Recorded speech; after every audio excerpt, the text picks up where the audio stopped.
Hi all, நான் சரிதா பேசுகிறேன். ஒரு அழகான சின்ன குடும்பம் அது. அம்மா, அப்பா, குழந்தை, இவங்க 3 பேரும் தான் இருக்காங்க அதில்.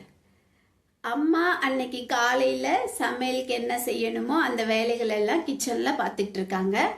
அவங்க அப்பா ஆஃபீஸில் நடக்க போகிற மீட்டிங்க்கு என்னென்ன வேலை பார்க்கணுமோ அது எல்லாத்தையுமே லேப்டாப்பில் ப்ரிப்பேர் பண்ணிகிட்டு இருக்காரு. அவங்க குழந்தை உட்காந்து அவளுடைய ஹோம்ஒர்க்கை செஞ்சிட்டு இருக்கா. இந்த மாதிரி அந்த நாள் நல்ல காலை பொழுது நல்ல சுறுசுறுப்பாகவே போயிட்டு இருந்தது. அப்பா அம்மாவை கூப்பிட்டு ஒரு கப் காஃபி கிடைக்குமா அப்படின்னு கேட்குறாரு. உடனே அவங்க அம்மாவும் ஒரு கப் காஃபி கொண்டு வந்து கொடுக்குறாங்க. ஆனால் அவர் வேலை பார்த்துக்கிட்டே இருக்கிறதுனால அவங்க என்ன பண்ணுறாங்கன்னா அந்த டேபிள் மேலே சொல்லிட்டு தான் இங்கே நான் காஃபி வைக்கிறேன் அப்படின்னு டேபிள் மேலே வச்சுட்டு அவங்க போய் அவங்க வேலையை பார்க்க போயிட்டாங்க. அப்பா அதை கவனிக்கல. அவர் கவனிக்காம அப்படி எழுந்திருக்கிறப்போ அவருடைய கை தெரியாம அந்த கப்பு மேல பட்டு காஃபி கொஞ்சம் சிந்திடுச்சு. அது அவர் அங்க வச்சிருந்த அந்த ஆஃபீஸ் ஃபைல் மேலேயுமே பட்டுடுச்சு. உடனே அவருக்கு கோபம் வந்துட்டு அவங்க அம்மாவை கூப்பிட்டு, நீ இப்படிதான் காஃபி இங்க வச்சுட்டு போவியா? கையில கொடுத்துட்டு போயிருக்கலாம்ல, இல்ல தள்ளியாவது வச்சுட்டு போயிருக்கலாம். நீ வர இப்போ ஒழுங்கா வேலையே செய்யறது இல்ல அப்படின்னு கொஞ்சம் வேகமா பேசிட்டு கிளம்பிட்டார். இந்த மாதிரி கோபங்கள்லாம் நம்மளுக்கு வர்றதுதான். ஆனா கூட அந்த கோபங்களை நம்மளோட குழந்தைங்க முன்னாடி காட்டாம இருக்கிறது ரொம்பவே நல்ல விஷயம். நீங்க தான் நம்ம குழந்தைங்க பார்க்கக்கூடிய முதல் ஹீரோவா இருப்பீங்க இல்லையா? அதனால அவங்க முன்னாடி உங்களுடைய இந்த கோபங்களை வெளிப்படுத்துறத நீங்க தவிர்த்துட்டீங்கன்னா அது குழந்தையோட நல்ல வளர்ச்சிக்கு ரொம்ப உறுதுணையா இருக்கும். சரி, வாங்க கதைக்கு போலாம். அந்த அம்மாவுக்கு அவங்க அப்பா அப்படி பேசிட்டு போன உடனே கொஞ்சம் மன வருத்தம். அதனால அவங்க அமைதியா அப்படியே உட்கார்ந்துட்டாங்க கொஞ்ச நேரம். உடனே ஒரு பேப்பர் ஒன்று எடுத்து எழுத ஆரம்பிச்சாங்க. என்னன்னு எழுதுறாங்க அப்படின்னா, இன்னைக்கு நான் செய்யாத தப்புக்கு என்னுடைய கணவர் என்ன கொஞ்சம் வேகமா திட்டிட்டு போயிட்டாங்க. அது என் மனதுக்கு ரொம்பவே வருத்தமா இருந்தது அப்படின்னு அவங்க அதை எழுதிட்டு ஒரு முறை படிச்சு பார்த்துட்டு அதை உடனே அவங்க கிழிச்சு டஸ்ட்பின்ல போட்டுட்டு உடனே அவங்க வேலையை பார்க்க அவங்க போயிட்டாங்க. ஒரு 2-3 நாள் கழிச்சு பார்த்தா அந்த அம்மாவுக்கு கொஞ்சம் உடம்பு சரியில்லாம போயிடுது. உடம்பு சரியில்லாம போன உடனே அவங்க அப்பா, எனக்கு ஆஃபீஸ்ல எல்லாம் நிறைய மீட்டிங் இருக்கு, என்னால் லீவ் எல்லாம் போட முடியாது, நீயே உன்னை எப்படியாவது பார்த்துக்கோ அப்படின்னு எதுவுமே சொல்லலை. அவரு அழகா ஆஃபீஸ்க்கு 2 நாள் லீவு போட்டுட்டு குழந்தையையும் அவங்க மனைவியையும் ரொம்ப நல்லாவே பார்த்துக்கிட்டாரு.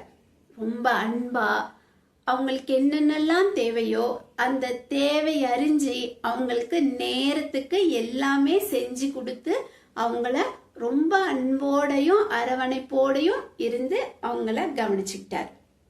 அந்த அன்பு, அவருடைய அந்த அக்கறை, இது எல்லாமே அந்த மனைவிய அவங்க அம்மாவை உடனே நல்ல சீக்கிரமாவே 2 நாள்ல குணமாக வச்சிடுச்சு. உடனே அந்த அம்மா என்ன பண்றாங்கன்னா, அவங்க முக்கியமான நிகழ்வுகள்லாம் எழுதி வைக்கக்கூடிய ஒரு டைரி ஒன்று வச்சிருக்காங்க. அந்த டைரியை எடுத்துட்டு வந்து அதுல அவங்க எழுத ஆரம்பிக்கிறாங்க. என்னன்னு எழுதுறாங்க அப்படின்னா, எனக்கு உடல்நிலை சரியில்லாத பொழுது என் கணவர் என்னை மிகவும் அன்போடும் அரவணைப்போடும் அக்கறையோடும் என்னை கவனித்துக் கொண்டார். அந்த அன்பு அக்கறை எல்லாமே என்ன ரொம்ப சீக்கிரமாவே நார்மலுக்கு கூட்டிட்டு வந்துருச்சு. இந்த அன்பு, இந்த சந்தோஷம், இது எல்லாமே என் வாழ்நாள்ல என் கூடவே இதெல்லாம் இருக்கணும் அப்படின்னு நான் ஆசைப்படுறேன் அப்படின்னு சொல்லி அந்த டைரியில எழுதி அதை அவங்க பத்திரப்படுத்தி வச்சுக்கிட்டாங்க. இதை பார்த்துட்டு இருந்த குழந்தை வந்து கேக்குறா, அன்னைக்கு என்னம்மா எழுதுனீங்க? ஏதோ எழுதி கிழிச்சு போட்டீங்க, இன்னைக்கு என்னம்மா இதுல எழுதி பத்திரமா எடுத்து வைக்கிறீங்க அப்படின்னு அவ கேக்குறா. அப்போ அவங்க அம்மா சொன்னாங்க, அன்னைக்கு அப்பா ஏதோ ஒரு வேகத்துல என்ன திட்டிட்டு போயிட்டாங்க. அது அம்மாவுக்கு ரொம்ப மனசு கஷ்டமா இருந்தது. ஏன் அந்த கஷ்டத்தோடயே இருக்கணும் அப்படின்னு நான் நினைச்சு அதை இந்த பேப்பர்ல எழுதி கிழிச்சு போட்டுட்டேன். ஆனா இப்ப இந்த 2 நாள் பாரு, நம்ம அப்பா எவ்வளவு அன்பா அக்கறையா நம்மள பாத்துக்கிட்டாரு. அதனால அம்மா கூட பாரு ரொம்ப சீக்கிரமாவே குணமாயிட்டேன்.